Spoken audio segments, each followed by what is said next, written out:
How to log into Tesco Employee Portal for employees. Hello guys, this is Atticus and welcome back to another tutorial video.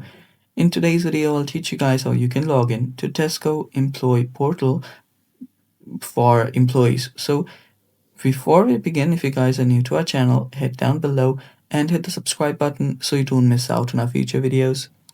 Also press the bell icon so you get notified when we release our new videos. Well, let's begin. First step is open up your web browser and then simply search for Tesco Employee Portal Login.